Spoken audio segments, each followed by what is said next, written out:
What's up guys, welcome back to another video. Today I'm going to be giving my predictions for game week 23 in the Premier League. Start off 12:30 kickoff, Everton against Tottenham. Two teams who have been kind of on opposite ends of the spectrum this season, especially of late. Everton have kept 4 clean sheets in their last 5 games. They've also kept the most clean sheets this season with 8, and on the other hand Tottenham have scored in the last 34 consecutive Premier League games, and they're also the only team in the league to have scored in every league game. In the reverse game, Tottenham won 2-1. It's very harsh on Everton. I thought they should deserve at least a point in that game. Tottenham are missing a lot of key players, and they're going to be missing Son in this game, but they do have Van der Ven back, Maddison back, so there should be a bit more about them, but I think it'll be a 1-1 draw. Sean Dyche is doing a wonderful job at Everton. I do see it being a very tight game once again, like it was at the Tottenham Hotspur Stadium. Everton have the biggest XG underperformance in the whole league. Their XG is over 33 and they've only scored like 24, which is really low. It's quite clear where their issues lie. And although Tottenham play some of the most expansive football in the league, Everton's defence has just been so solid this season. Bramford has been phenomenal, Pickford's been quite good. Even Mikalenko, Tarkowski, they've been very good.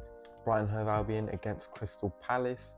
4 out of the last 5 games between these two sides have ended in 1-1 draws. I think Brighton are going to win 2-1, despite the fact that they got absolutely thumped in their last game by Luton, and the fact that Crystal Palace had a very good win against Sheffield United, where both Eze and Elise showed immense quality. Both of them picked up knocks in that game, and potentially could miss this one. I think Eze should be completely fine, but I'm not sure on Elise. Brighton are unbeaten in the last 9 home league games, although they have drawn 5 of them. It's always a close game between these two sides.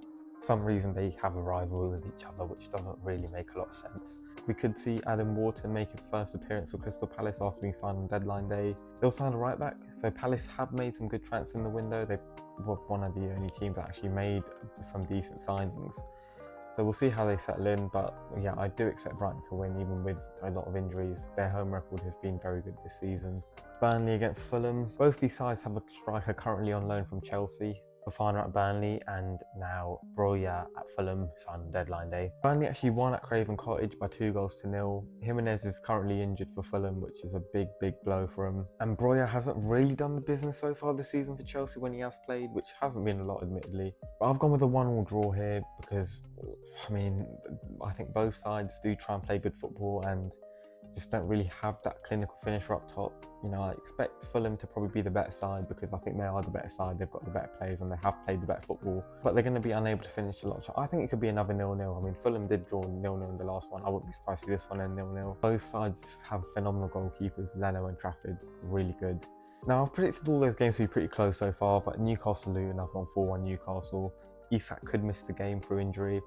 If he does, maybe it'll be 3-1 instead, but I still expect Newcastle to comfortably win here. They look like Eddie Howe's Newcastle again, like how they did last season and for the second half of the season before. They're the only team to have won in the Premier League away at Aston Villa this season, and they were the better team in that game as well. It wasn't a lucky win or anything, like they deserved it. And although Luton are coming off a huge win over Brighton where they were phenomenal, I could not believe how good they were in that game. Elijah Adebayo scoring a hat-trick.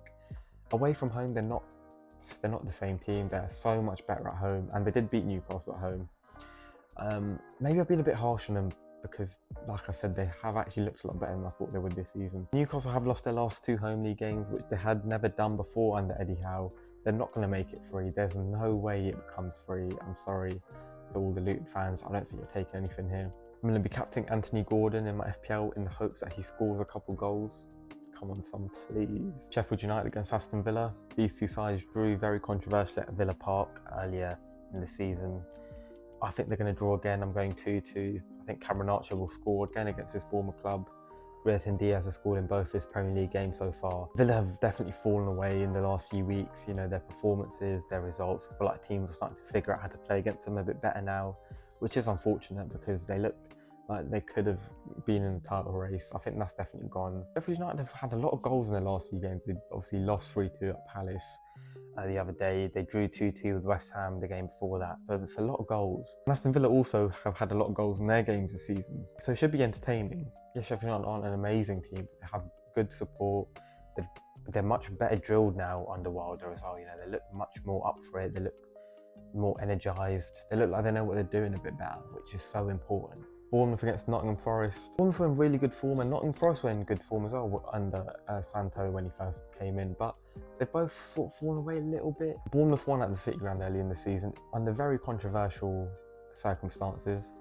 But with that being said, last season, Bournemouth also won 3-2 at the City Ground and then drew 1-1 at home. But I think they are going to win at home. I'm going 3-1 to the Cherries. And although Bournemouth have been better away from home than they have been at home this season, I just think they've got a bit more about them currently. You know, I do think that Iraola is a better manager than Santo as well.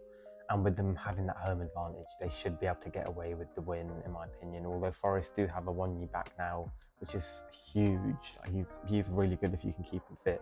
I might be doing Forest a little bit dirty here because, Max Aarons is not available for Bournemouth currently. Neither side played particularly well in their last game, so yeah, it could be a bit of a scruffy one.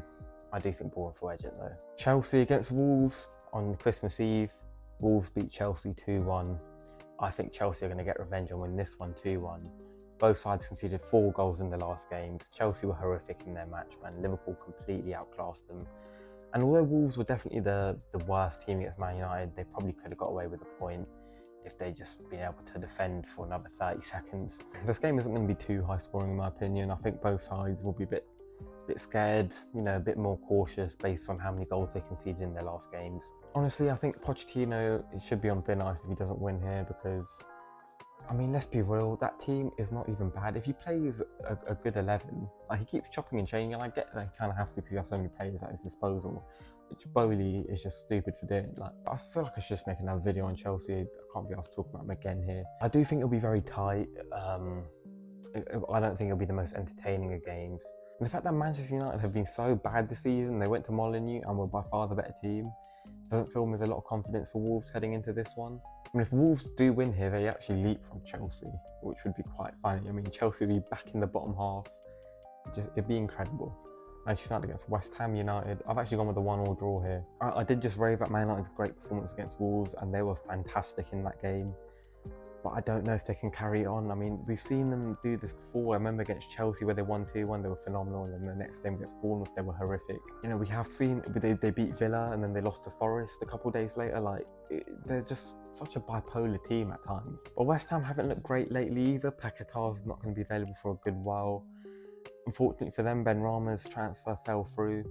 Although they do need a left winger, he is not good enough.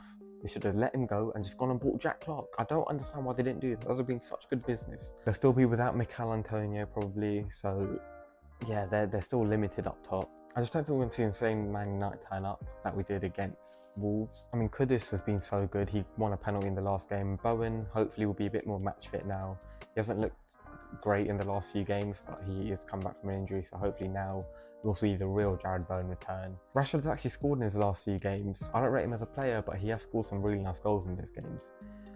It'd be nice to see Diallo get a bit more game time because I think he's really good, really underrated, and I'm very excited to see him play in the Prem a bit more regularly. Now the big one, a potential title deciding match, Arsenal against Liverpool.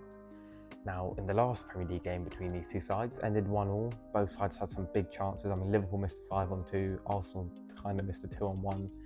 A month ago in the FA Cup, Liverpool came to the Emirates and won 2-0, despite the fact that Arsenal were on top of them for the majority of the game. Liverpool very much under the cosh. Since that game, a lot has happened. Conor Bradley has come through and just looked phenomenal. He looks so good. Like, he looks like a really, really good fullback. Like, he's like my ideal type of fullback. You know, someone who run up and down the wings, whipping a great cross, solid defensively as well. It's really good. And that's big for Liverpool because Martinelli loves playing against Alexander-Arnold. So if he is starting at right back, it could be a long day. Despite, you know, I know he's very good creatively and everything, but he's not a good right back. And although Arsenal haven't looked amazingly ruthless in front of goal, I still think they're going to win. I'm going 3-1. I think Arsenal have to win this if they're going to have any chance of the title. Liverpool can afford to lose this game and still go on to win it. It'll just make it harder. A draw, I don't think is good enough either for them. Arsenal did beat Liverpool at the Emirates last season. Saka's going to need to be on form in this game though if Arsenal are going to get something. And Martinelli as well. They're both so key. Liverpool still without Salah, which is obviously a big miss, although they haven't really missed him in the last few games. They are going to need Núñez to actually score some goals in this game though. He did play quite well against Chelsea. He hit the woodwork 4 times. He did miss a penalty. And while he looked dangerous, he had good movement. That's not going to be enough in this sort of game, man. Arsenal are much better than Chelsea. You're not going to be able to get away with missing that many opportunities again. Finally, Brentford against Manchester City. I've gone with a 4-1 Man City win. I think Erling Haaland could start here and just run riot. I did think Man City would look a bit better against Burnley, if I'm going to be honest. Like, they were in control, but they didn't really do a lot. Brentford are the only team that Haaland is yet to score against in the Premier League. And also, Brentford is a double of Man City, so hopefully they just go in for the kill. Hopefully Brentford are still a bit rattled by Tottenham after their last game, and they just, crumble a bit. And De Bruyne hopefully will just score a banger. Jeremy Doku, I'm hoping, starts and just destroys Roesleb. Brentford have conceded so many goals lately, which is why I think Manchester City could score so many. I'm looking here, 3 against Tottenham, 2 against Nottingham Forest, 3 against Crystal Palace, 4 against Wolves. You know, you can't be conceding that many goals and then expect to shut out Manchester City. You know, it's just such a difficult task. And I don't think they're good enough to do that. Those are my predictions. Let me know what you think in the comments below, and I'll see you soon for another video.